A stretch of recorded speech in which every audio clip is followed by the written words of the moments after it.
नमस्कार साथियों, बहुत बहुत स्वागत है आपका एम्प्लॉयमेंट्स पॉइंट में। एसएससी ने भर्ती निकाल दी है एमटीएस की और हवलदार की। इसके लिए 10th पास मांगा गया है। 10th पास ये भर्ती आप लोगों के लिए आ चुकी है। एसएससी इस भर्ती को करा रहा है, यानी स्टाफ सिलेक्शन कमीशन के थ्रू ये भर्ती होगी। आज हम आपको इस भर्ती के बारे में पूरी जानकारी देने वाले हैं, तो चलिए शुरू करते हैं। सबसे पहले बात कर लेते हैं टाइम लाइन की। तो ऑनलाइन फॉर्म की स्टार्टिंग डेट है 18 जनवरी, लास्ट डेट है 17 फरवरी। 17 फरवरी तक आप ऑनलाइन फॉर्म भर सकते हैं। फीस का पेमेंट आप 19 फरवरी तक कर सकते हैं। अगर हम बात करें आपके कंप्यूटर बेस्ड एग्जाम की, तो अप्रैल 2023 में ये रहने वाला है। कब होगा? अप्रैल 2023 में आपका एसएससी एमटीएस एग्जाम 2022 रहने वाला है। अगर हम बात करें सैलरी आपको कितनी मिलने वाली है, तो सैलरी मिलेगी पे लेवल 1 में, यानी 18,000 प्लस अलाउंसेज आपको मिलने वाले हैं। और आपकी स्टार्टिंग सैलरी होगी लगभग 27,000 रुपये महीने। लगभग 27,000 रुपये महीने आपकी सैलरी रहने वाली है। बात कर लेते हैं वैकेंसी की। वैकेंसी कितनी आई है? तो एमटीएस की वैकेंसी आई है 10,880, वहीं हवलदार की आई है 529। 10,880 वैकेंसी हैं एमटीएस की, वहीं हवलदार की 529 वैकेंसी आई हैं। अगर हम बात करें एज लिमिट की, एज लिमिट 1 जनवरी 2023 को काउंट की जाएगी। 28 से लेकर 25 साल रखी गई है एमटीएस के लिए।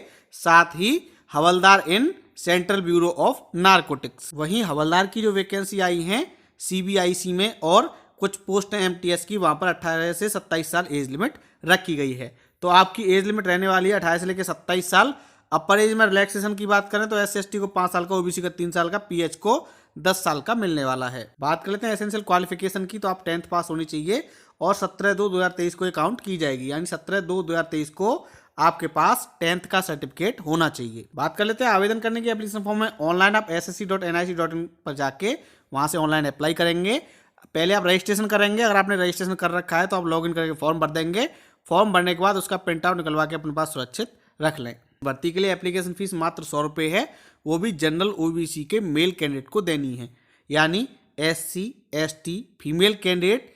इसके अलावा विकलांग कैंडिडेट को फीस पे नहीं करनी है। तो सिर्फ जनरल ओबीसी ईडब्ल्यूएस के मेल कैंडिडेट 100 रुपये जमा कराएंगे, और या Bhim UPI, net banking, credit card, debit card के थ्रू जमा करा सकते हैं। साथ ही आप एसबीआई चालान के थ्रू भी फीस जमा करा सकते हैं। और अगर आप फॉर्म भरने में कोई गलती करते हैं तो आप 23 फरवरी से लेकर 24 फरवरी यानी 2 दिन करेक्शन कर सकते हैं। अब बात कर लेते हैं सेंटर ऑफ एग्जामिनेशन की। तो पूरे भारत में बनाए गए हैं, हर रीजन में आपके एग्जाम सेंटर बने हैं। आप वहाँ से अपना जो एग्जाम सेंटर है वो चुन सकते हैं और आपको वहीं एग्जाम देने जाना होगा। तो एग्जाम सेंटर पूरे भारत में बने हैं। स्कीम ऑफ एग्जामिनेशन की बात करें तो आपका कंप्यूटर बेस्ड एग्जाम होगा एमटीएस के लिए, वहीं हवलदार के लिए एग्जाम के बाद पीटी पीएसटी भी होगा। तो जो कैंडिडेट एमटीएस के लिए फॉर्म भर रहे हैं उनको सिर्फ एग्जाम देना है, वहीं जो एमटीएस के साथ साथ हवलदार के लिए फॉर्म भर रहे हैं उनको पीटी पीएसटी भी देना होगा। और जो कंप्यूटर बेस्ड एग्जाम है, यानी आपका ऑनलाइन एग्जाम होगा, वो हिंदी इंग्लिश के अलावा 13 रीजनल लैंग्वेज में भी होगा, जैसे असमी, बंगाली, गुजराती, कन्नड़, कोंकणी, मलयालम, मणिपुरी, मराठी, उड़िया, पंजाबी, तमिल, तेलुगु और उर्दू। इन लैंग्वेज में भी आपका पेपर आएगा, तो आप अपने हिसाब से चुन सकते हैं। अगर हम बात करें एग्जाम स्कीम की, तो एग्जाम स्कीम में आपके 2 सेशन रहने वाले हैं। पहला सेशन होगा 45 मिनट का, दूसरा होगा 45 मिनट का। पहले सेशन में न्यूमेरिकल एंड मैथमेटिकल एबिलिटी आएगी, जिसमें 20 क्वेश्चन होंगे 60 नंबर के। Reasoning, ability and problem solving के 20 क्वेश्चन आएंगे 60 नंबर के। सेशन 2 होगा जनरल अवेयरनेस का, 25 क्वेश्चन होंगे 75 नंबर के। इसी तरीके से इंग्लिश लैंग्वेज एंड कंप्रिहेंशन के 25 क्वेश्चन होंगे 75 नंबर के। अब इसमें आपको क्या ध्यान रखना है कि जो सेशन 1 होगा, यानी मैथ और रीजनिंग होगी, उसमें नेगेटिव मार्किंग नहीं होगी। सेशन 2 में नेगेटिव मार्किंग रहने वाली है। तो जो जनरल अवेयरनेस और इंग्लिश लैंग्वेज के सवाल आएंगे उसमें नेगेटिव मार्किंग होगी, मैथ और रीजनिंग में नेगेटिव मार्किंग नहीं होगी। जो कैंडिडेट रिटर्न में पास हो जाएंगे, एमटीएस वालों को सीधे डॉक्यूमेंट वेरिफिकेशन के लिए बुलाया जाएगा। वहीं हवलदार के लिए आपको 1600 मीटर की वॉकिंग करनी होगी 15 मिनट में मेल को, वहीं फीमेल को 1 किलोमीटर 20 मिनट में पैदल चलना होगा। इसके अलावा फिजिकल स्टैंडर्ड भी मांगे गए हैं हवलदार के लिए, जिसमें मेल की हाइट 157.5 सेंटीमीटर और चेस्ट कम से कम 81 सेंटीमीटर होनी चाहिए। वहीं फीमेल कैंडिडेट के लिए हाइट 152 सेंटीमीटर और वेट 48 kg होना चाहिए। वेट की बाध्यता मेल के लिए नहीं है, वहीं फीमेल के लिए चेस्ट की बाध्यता नहीं है। हाइट में मेल कैंडिडेट को 5 सेंटीमीटर का रिलैक्सेशन मिलेगा अगर वो गढ़वाली, असामी, गोरखा हैं या फिर एसटी वाले हैं।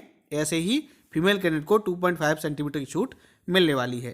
एग्जाम के बाद हवलदार के लिए अप्लाई करने वालों का पीटी पीएसटी होगा, और जो एमटीएस के लिए फॉर्म भरेंगे सिर्फ उनका एग्जाम के बाद डॉक्यूमेंट वेरिफिकेशन रहेगा, उसके बाद आपका सिलेक्शन हो जाएगा। मिनिमम क्वालिफाइंग मार्क्स की बात करें तो सेशन 1 और सेशन 2 जो होगा आपका कंप्यूटर बेस्ड एग्जाम का, उसमें सामान्य वालों को 30%, ओबीसी ईडब्ल्यूएस को 25% और बाकी कैटेगरी को 20% नंबर लाने होंगे। सिलेक्शन जो होगा वो आपका रिटन एग्जाम के मार्क्स के बेस पर ही रहने वाला है। हवलदार के लिए पीटी पीएसटी क्वालिफाई रहने वाले हैं। तो साथियों ये थी जानकारी एसएससी एमटीएस एंड हवलदार भर्ती 2022 के बारे में, जिसके फॉर्म आ चुके हैं 18 जनवरी से लेके 17 फरवरी तक। 10th पास इसके लिए मांगा गया है। 2 टाइप की वैकेंसी हैं। एमटीएस के लिए कोई भी फिजिकल की बाध्यता नहीं है। हवलदार के लिए आपकी हाइट कम से कम 157 सेंटीमीटर और चेस्ट 81 सेंटीमीटर, वहीं फीमेल की 152.5 सेंटीमीटर हाइट होनी चाहिए। इसके अलावा आपको फिजिकल भी करना होगा। एमटीएस के लिए सिर्फ एग्जाम होगा, एग्जाम के बाद डॉक्यूमेंट वेरिफिकेशन रहने वाला है। साथियों मैं उम्मीद है ये वीडियो आपको पसंद आया होगा। इस वीडियो को लाइक कीजिए, शेयर कीजिए, और अगर आप नए हमारे चैनल पर तो हमारे चैनल को सब्सक्राइब कर लीजिए, क्योंकि क्या मिलती है सही जानकारी को सरल भाषा में। धन्यवाद।